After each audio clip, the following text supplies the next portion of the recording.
अगर आप अपनी माँ से प्यार करते हो और उनको खुश देखना चाहते हो तो चैनल को सब्सक्राइब करो, लाइक करो। बहुत ही जल्द आपको खुशखबरी मिलेगी। प्लीज वीडियो को लास्ट तक जरूर देखें। बहू की अंधेरी रात। यह कहानी एक छोटे से गांव की है जहां एक छोटे से घर में एक परिवार रहता था। परिवार में 3 लोग थे, माँ, सास, बहू और उनका जवान बेटा पति। बहू का नाम नंदिनी था, जो अपने नए घर में आकर थोड़ी असहज महसूस कर रही थी। उसका पति काम की वजह से शहर में था और नंदिनी का घर में अकेले रहना उसे काफी परेशान करता था। लेकिन फिर भी वह खुद को इस नए परिवेश में ढालने की कोशिश कर रही थी। एक दिन नंदिनी ने सोचा कि आज वह कुछ खास करेगी, कुछ नया। सास के साथ रसोई में काम करने के बाद वह रात का खाना बनाकर सबको खिला चुकी थी।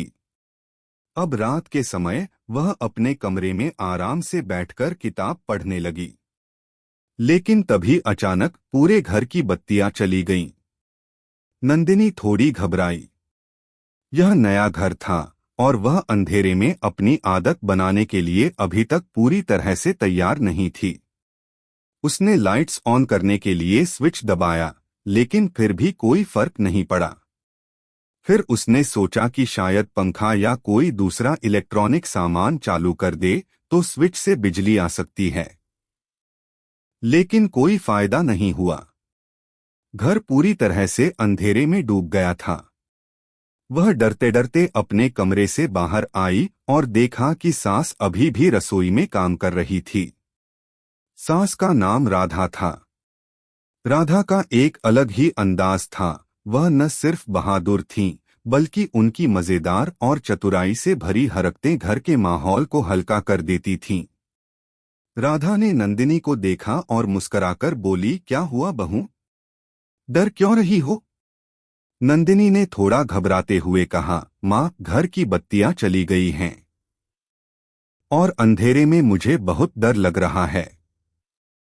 राधा ने हंसते हुए कहा, अरे, डरने की कोई बात नहीं है। बिजली चली गई है, कोई बड़ी बात नहीं।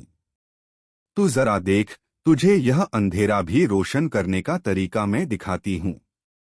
राधा ने तुरंत एक मोमबत्ती निकाली और जलाते हुए नंदिनी से कहा, देखो यह मोमबत्ती। जब अंधेरा घेर लेता है तो थोड़ी सी रोशनी भी उसे दूर कर देती है। हम सब भी अपनी जिंदगी की परेशानियों से उसी तरह निपट सकते हैं। नंदिनी को राधा की बातों से थोड़ी राहत मिली, लेकिन अंधेरे में अकेले रहना अभी भी उसे अच्छा नहीं लग रहा था। राधा ने तुरंत नंदिनी के डर को भांप लिया और कहने लगी, तू कुछ समय मेरे साथ बैठ। बाद में अगर बिजली आ गई तो हम आराम से सोने चले जाएंगे। और याद रख, हर मुश्किल का हल निकल आता है। बस हमें खुद पर विश्वास रखना होता है। सास की यह मजेदार और प्रेरणादायक बातें सुनकर नंदिनी को थोड़ी शांति मिली। दोनों रसोई में बैठकर बातें करने लगीं। राधा ने अपनी युवावस्था के किस्से सुनाए और नंदिनी भी धीरे धीरे अपनी घबराहट को भूलने लगी। इस दौरान अचानक घर की छत से कुछ आवाजें आईं। जैसे ही नंदिनी ने सुनी, वह फिर से डर गई। उसने राधा से कहा, माँ, यह क्या था? क्या हम अकेले नहीं हैं घर में? राधा ने फिर से मुस्कुराते हुए जवाब दिया, तू घबराहट छोड़। यह आवाजें किसी चूहों या दूसरे जानवरों की हो सकती हैं। हम इंसान हैं, हमें किसी भी परेशानी से जूझने की ताकत होती है। लेकिन तभी आवाजें और तेज हो गईं और दोनों ने सुनी कि कोई घर की दीवारों पर चढ़ रहा था। नंदिनी और राधा दोनों चौकस हो गईं। राधा ने तुरंत अपनी चतुराई दिखाई।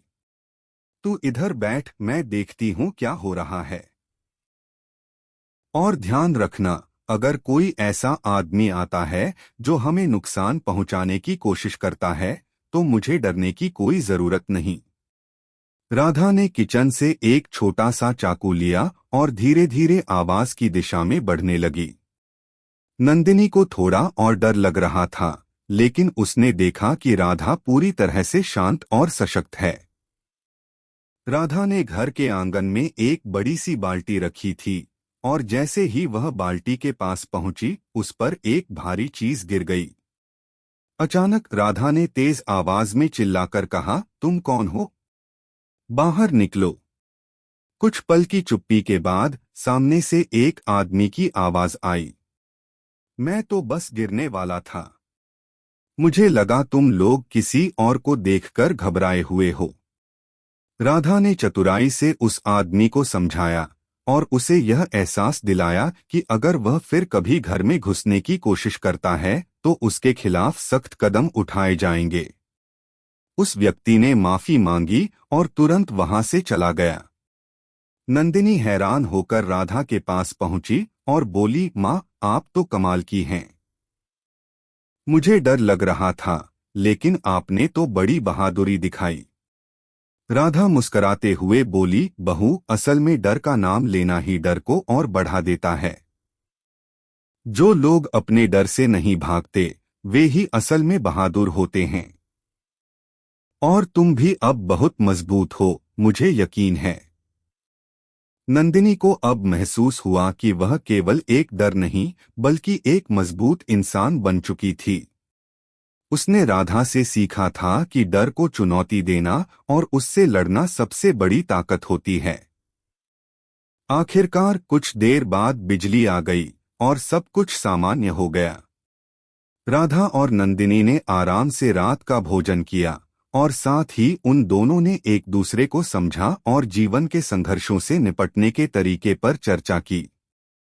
उस रात नंदिनी ने जाना कि बहू की अंधेरी रात केवल एक शुरुआत थी और राधा जैसी सास के साथ उसे हर मुश्किल को पार करने का रास्ता मिल गया था। कहानी यहीं समाप्त होती है, लेकिन यह हमें यह सिखाती है कि अंधेरी रात भी कभी न कभी समाप्त होती है और हमें उम्मीद और साहस से उन अंधेरों को पार करना आता है।